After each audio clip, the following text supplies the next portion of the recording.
രേവതിയുടെ സച്ചിയുടെ ഇന്നത്തെ നല്ലൊരു വിശേഷം കേട്ടാലോ? അങ്ങനെ ഇന്നത്തെ വിശേഷത്തില് അച്ഛമ്മ രേവതിയോട് പറഞ്ഞു, നിനക്ക് എന്തേലും സംഭവിച്ചാൽ ഞങ്ങൾക്ക് സഹിക്കാൻ പറ്റുന്ന കാര്യമാണോ മോളെ? രവീന്ദ്രൻ പറഞ്ഞു, അതെ, മോൾക്ക് വയ്യാതെ വന്നു കഴിഞ്ഞപ്പോഴാ ഞങ്ങള് മോളുടെ വില മനസ്സിലാക്കുന്നത്. അല്ലെങ്കിൽ ഈ കുടുംബത്തിനെ അങ്ങനെ നല്ല രീതിയിൽ മുന്നോട്ട് കൊണ്ടാന്ന് പറഞ്ഞാൽ എത്ര എളുപ്പമുള്ള കാര്യമല്ല. ഈ കുടുംബത്തിലെ ഓരോ കാര്യങ്ങളൊക്കെ A to Z കാര്യങ്ങളൊക്കെ നോക്കി അതിന് അതിൻ്റെതായ ഒരു താളവും ഗതിയൊക്കെ വേണം. എങ്കിൽ മാത്രമേ അങ്ങനെ മുന്നോട്ട് കൊണ്ടുപോകാൻ സാധിക്കുള്ളൂ. അപ്പോഴേക്കും വർഷ പറഞ്ഞു, അത് ശരിയാ അച്ഛാ പറഞ്ഞത്. രേവതി ചേച്ചിക്ക് വയ്യാതെ വന്നു കഴിഞ്ഞപ്പോഴാ എല്ലാരും അത് പഠിച്ചേ. അതേ സമയത്താണ് ശ്രുതിയും കൂടെ അങ്ങോട്ട് വരുന്നത്. രേവതിയുടെ കാലൊക്കെ ശരിയായോ? ദൈവമേ, എന്റെ പ്രാർത്ഥന ദൈവം കേട്ടു. ഇത് കേട്ടപ്പോ അച്ഛമ്മ ചോദിച്ചു, നീ പ്രാർത്ഥിച്ചെന്നോ? ശ്രുതി പറഞ്ഞു, അതെ, ശ്രുതി നന്നായിട്ട് പ്രാർത്ഥിച്ചു രേവതിക്ക് വേണ്ടിയിട്ട്. അപ്പോഴേക്കും വർഷ പറഞ്ഞു, അത് ചിലപ്പോ ശരിയായിരിക്കും അച്ഛമ്മേ. രേവതി ചേച്ചിക്ക് കാലൊക്കെ ശരിയാവുകയാണെങ്കിൽ അടുക്കള കയറി ഇനിയിപ്പം ശ്രുതി ചേച്ചിക്ക് ജോലി ചെയ്യണ്ടല്ലോ. അപ്പൊ അതൊക്കെ ഓർത്തിട്ടായിരിക്കും ശ്രുതി ചേച്ചിക്ക് ഭയങ്കര സന്തോഷമായത്. അച്ഛൻ പറഞ്ഞു, അങ്ങനെ നീ ഇനിയിപ്പം മോളെ കൊണ്ട് അങ്ങനെ ജോലി ചെയ്യിക്കാൻ നോക്കണ്ട. ഒരു കുടുംബത്തിലെ ജോലികൾ എല്ലാവരും ചേർന്ന് വേണം ചെയ്യാനായിട്ട്. ഒരുത്തിയെ മാത്രം അടുക്കള എടുത്ത് കഷ്ടപ്പെടുത്തേണ്ട കാര്യമൊന്നുമില്ല. പോരാത്തതിന് മോൾക്ക് ശരിക്കും കാലൊന്നും ഭേദമായിട്ടില്ല.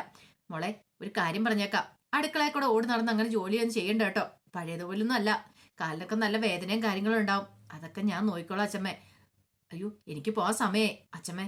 കുറച്ച് ദിവസം നിന്നിട്ട് പോയപ്പോരെ, എന്തിനാ അച്ഛമ്മ പെട്ടെന്ന് പോന്നേ? തെങ്ങിന് തടവെടുക്കാൻ ആള് വരും മോളെ, നമ്മൾ അവിടെ ഇല്ലെങ്കിൽ ഒന്നും ശരിയാവത്തില്ലെന്നേ. എന്നാലും അപ്പോഴേക്കും രവീന്ദ്രൻ പറഞ്ഞു, അയ്യോ, അമ്മയുടെ പിറന്നാളാണല്ലോ ഈ വരുന്നത്. സച്ചി പറഞ്ഞു, ആഹാ, അത് കൊള്ളാം, അച്ഛമ്മയുടെ 80ാം പിറന്നാളല്ലേ. കണ്ടാൽ അച്ഛമ്മയ്ക്കൊരു 60-65 വയസ്സ് പ്രായം മാത്രമേ പറയുള്ളൂ. 80 വയസ്സൊന്നും ആരും പറയില്ല. രേവതി പറഞ്ഞു, ഒരു കാര്യം ചെയ്യാം, ഞങ്ങള് കുറച്ചു ദിവസം മുമ്പേ അങ്ങോട്ടേക്ക് വരാം. അവിടെ വന്ന് നമുക്ക് അടിച്ചു പൊളിച്ച് പിറന്നാളും കൂടെ ആഘോഷിക്കാം. രവീന്ദ്രൻ പറഞ്ഞു, അതെ.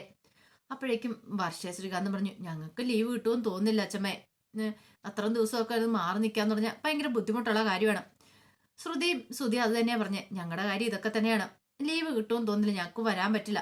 അച്ഛൻ പറഞ്ഞു, ആരും വന്നില്ലേ പിറന്നാൾ ആഘോഷിക്കുന്നില്ല, അത്രേ ഉള്ളൂ. അല്ലെങ്കിലും എന്റെ പിറന്നാളൊക്കെ ഇനി വയസ്സുതാൻ കാലത്ത് എന്തിനാ ആഘോഷിക്കുന്ന? അതിന്റെ ഒന്നും ആവശ്യമില്ല, ഞാൻ അവിടെ ഇരുന്നോളാം. ഒരു പിറന്നാളും ആരും ആഘോഷിക്കേണ്ട. അച്ഛമ്മയുടെ വിഷമം കണ്ടപ്പോ സച്ചു പറഞ്ഞു, അച്ഛമ്മേ, അച്ഛമ്മയുടെ പിറന്നാളിന് അങ്ങോട്ടേക്ക് വരാനല്ലേ പറ്റില്ലാത്തോളൂ ഞങ്ങൾക്ക്. അച്ഛമ്മ ഒരു കാര്യം, ഇങ്ങോട്ടേക്ക് വാ, നമുക്ക് ഇവിടെ വെച്ച് അടിച്ചു പൊളിച്ച് ആഘോഷിക്കാം. എങ്ങനെയുണ്ട്? രവീന്ദ്രൻ പറഞ്ഞു, അത് സച്ചി പറഞ്ഞ് സത്യമായിട്ടുള്ള കാര്യ. അമ്മ ഇങ്ങോട്ടേക്ക് പോരെ, ഇവിടെ വെച്ച് പിറന്നാളൊക്കെ അതിഗംഭീരമായിട്ട് ആഘോഷിക്കാം എന്നൊക്കെ പറഞ്ഞു. അങ്ങനെ ചില തീരുമാനങ്ങളൊക്കെ എടുക്കുകയാണ്. ആ സമയത്ത് കലാവതി അച്ഛൻ പറഞ്ഞു, എന്നാ ശരി, ഞാൻ പോയേക്കുക, ഇനിയിപ്പം നിൽക്കുന്നില്ല, പിന്നെ ചന്ദ്ര വരുമല്ലോ എന്നൊക്കെ പറഞ്ഞുകൊണ്ട് അച്ഛമ്മ അങ്ങോട്ടേക്ക് പോയി. അങ്ങനെ കുറെ സമയം കഴിഞ്ഞപ്പോൾ രവീന്ദ്രൻ പത്രം വായിച്ചുകൊണ്ടിരിക്കുകയാണ്. അപ്പോഴേക്കും സച്ചി ശ്രീകാന്തും കൂടെ അങ്ങോട്ട് വന്നു. അവരെ കണ്ടു കഴിഞ്ഞപ്പോൾ രവീന്ദ്രൻ പറഞ്ഞു, അതെ, ഇത്തവണത്തെ പിറന്നാള് അമ്മ ഗംഭീരമായിട്ടൊന്നും ആഘോഷിക്കണ്ടെന്ന് പറഞ്ഞു. പക്ഷെ അതൊന്നും പറഞ്ഞിട്ട് കാര്യമില്ല, നമുക്ക് അതിഗംഭീരമായിട്ട് തന്നെ ആഘോഷിക്കണം. അപ്പോഴേക്കും ശ്രീകാന്ത് പറഞ്ഞു, അത് പിന്നെ പ്രത്യേകിച്ച് പറയേണ്ട കാര്യമുണ്ടോ, നമുക്ക് അടിച്ചു പൊളിച്ച് ആഘോഷിച്ചേക്കാം. സച്ചി പറഞ്ഞു, അതെ. രവീന്ദ്രൻ പറഞ്ഞു, കുഞ്ഞുനാളിലെ മുതല് എൻ്റെ ഓരോ പിറന്നാളിലും അമ്മ ഓരോ സമ്മാനങ്ങൾ തരും. പക്ഷെ അമ്മയ്ക്ക് വേണ്ടിയിട്ട് കാര്യമായിട്ട് എനിക്ക് ഇതിനായിട്ട് ഒന്നും ചെയ്യാൻ പറ്റിയിട്ടില്ല. അമ്മ എപ്പോഴും എന്നെ പണമായിട്ട് തന്നു ഓരോ കാര്യത്തിൽ സഹായിച്ചിട്ടേ ഉള്ളൂ. പക്ഷെ അതൊന്നും തിരിച്ചു കൊടുത്ത് ആ കടങ്ങളൊന്നും വിട്ടാൽ എന്നെ കൊണ്ട് ഇതിനായിട്ട് സഹായിച്ചിട്ടില്ല. സച്ചി പറഞ്ഞു, അതുപോലെ തന്നെയാ എൻ്റെ കാര്യവും. എനിക്ക് അച്ഛമ്മ എന്തൊക്കെ വാങ്ങി തന്നിരിക്കുന്നു. എൻ്റെ ഓരോ പിറന്നാളും അതൊക്കെ അച്ഛമ്മ എന്നും ഓർത്ത് വെച്ചിരിക്കും. അതിന് ആ ദിവസം വന്നു കഴിയുമ്പോൾ എന്നെ ക്ഷേത്രത്തിൽ കൊണ്ടും. അങ്ങനെ കുറെ ഓർമ്മകൾ സച്ചിക്കും ഉണ്ട്. ശ്രീകാന്ത് പറഞ്ഞു, അതിനെന്താ, ഈ തവണ നമുക്ക് അടിച്ചു പൊളിച്ച് ആഘോഷിച്ചേക്കാം. അച്ഛമ്മയെ നമുക്ക് ഗിഫ്റ്റ് കൊണ്ട് തന്നെ മൂടണം. അപ്പോഴേക്കും ഒരു നിമിഷം സച്ചി ആലോചിച്ചു. സച്ചിയുടെ മുഖമൊക്കെ അങ്ങോട്ട് മാറി. അതെ, ഞാൻ അകത്തേക്കല്ലിട്ട് വർഷയോടൊന്ന് സംസാരിക്കട്ടെ, എന്ത് ഗിഫ്റ്റാ കൊടുക്കണ്ടേന്ന്. അതും പറഞ്ഞിട്ട് ശ്രീകാന്ത് അങ്ങോട്ട് എഴുന്നേറ്റ് പോയി. സച്ചി മിണ്ടാതിരിക്കുന്നുണ്ടപ്പോൾ രവീന്ദ്രൻ ചോദിച്ചു, എന്താടാ നിനക്ക് എന്ത് പറ്റി? ഒരു മൂഡ് ഓഫ്. ഒന്നുമില്ലച്ചാ എന്നും പറഞ്ഞ് സച്ചി എഴുന്നേറ്റ് പോവാ. ഇവനിത് എന്ത് പറ്റി?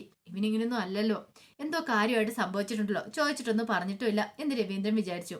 പിന്നീട് രവീന്ദ്രന് ഫോൺ വിളിച്ചുകൊണ്ടിരിക്കുന്ന സമയത്താണ് അങ്ങോട്ടേക്ക് ചന്ദ്രയും സുധിയും കൂടെ വരുന്നേ. അങ്ങനെ അവര് കാറിൽ നിന്ന് ഇറങ്ങി വന്നു കഴിഞ്ഞപ്പോഴത്തേനും സുധിയോട് രവീന്ദ്രൻ ചോദിച്ചു, ഇതെന്താടാ ഇത്ര താമസിച്ചേ? ട്രെയിൻ വല്ല ലേറ്റ് ആയോ? അതൊന്നുമല്ല, ട്രെയിനൊക്കെ കൃത്യസമയത്ത് തന്നെ വന്നു. പക്ഷേങ്കില് അതെ, ഭാമാന്റിയൊക്കെ കൊണ്ടേ വീട്ടിലാക്കിയിട്ടാ ഞങ്ങൾ ഇങ്ങോട്ടേക്ക് വരുന്നത്. ഓ, എങ്ങനെയുണ്ടായിരുന്നു ചന്ദ്ര? യാത്രയൊക്കെ സുഖമായിരുന്നു. അങ്ങനെ അകത്തേക്ക് അങ്ങോട്ട് കൂട്ടിക്കൊണ്ട് പോണ സമയത്ത് സച്ചി അവിടെ നിൽക്കുന്നേ.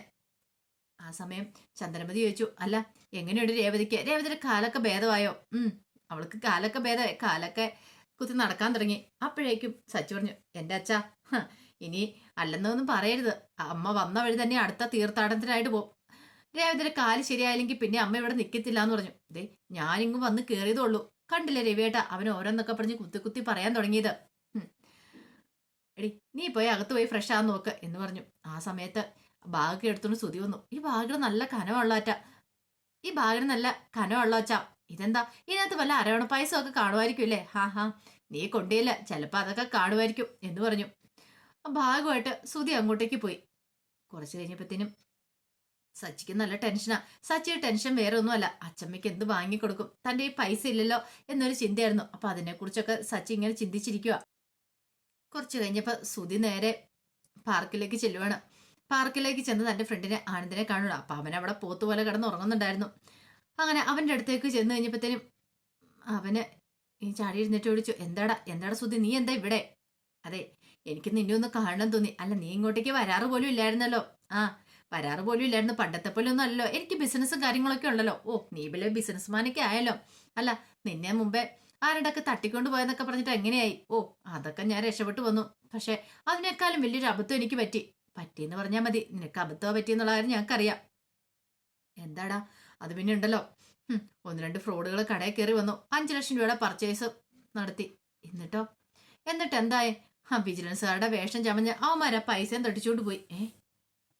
ഞാൻ എന്ത് ചെയ്യാനായിട്ടാ? ഒടുവിൽ ഞാൻ ശ്രുതിയോട് പറഞ്ഞായിരുന്നു 5 ലക്ഷം രൂപയുടെ ബിസിനസ് നടന്നു, 1 ലക്ഷം രൂപ എനിക്ക് കിട്ടിയെന്നൊക്കെ. 1 ലക്ഷം രൂപ കിട്ടിയെന്നോ? അതെ, ലാഭമായിട്ട് 1 ലക്ഷം രൂപ കിട്ടിയെന്നൊക്കെ പറഞ്ഞായിരുന്നു. പക്ഷേ എങ്കിലും അത് ശ്രുതി വിശ്വസിക്കുകയും ചെയ്തു. ആ 1 ലക്ഷം രൂപയ്ക്ക് വേണ്ടിയിട്ട് ഞാൻ പിന്നെ അതിനേക്കാളും വലിയൊരു പരിപാടി കാണിച്ചു. അതെ, അമ്മയോട് പോയി പൈസ ചോദിച്ചു. അമ്മയുടെ വല്ലതുണ്ടോ? അമ്മ ഒടുവില് സച്ചിയുടെ ഭാര്യയുടെ സ്വർണം എനിക്ക് എടുത്തു തന്നു. ഞാൻ അതുകൊണ്ട് വിറ്റു. ഇനിയിപ്പം പിടിക്കപ്പെടുമോന്ന് പോലും എനിക്ക് പേടിയുണ്ട്. അമ്മ ഇത്രയും ദിവസം തീർത്ഥാടനമായിട്ട് പോയിരിക്കുമായിരുന്നു. അമ്മ തിരികെ വന്നു. ഇനിയിപ്പം അമ്മയോടെങ്ങാനും രേവതി സച്ചിയൊക്കെ സ്വർണം ചോദിച്ചാൽ ഞാൻ പിടിക്കപ്പെടും. ആഹാ നല്ല കൊള്ളാവുന്ന കാര്യം. എടാ ഇതൊക്കെ ഞാൻ പിടിക്കപ്പെട്ടാണ് നീ വീട്ടിൽ നിന്ന് പുറത്താവുന്നുള്ള കാര്യം ഉറപ്പായി.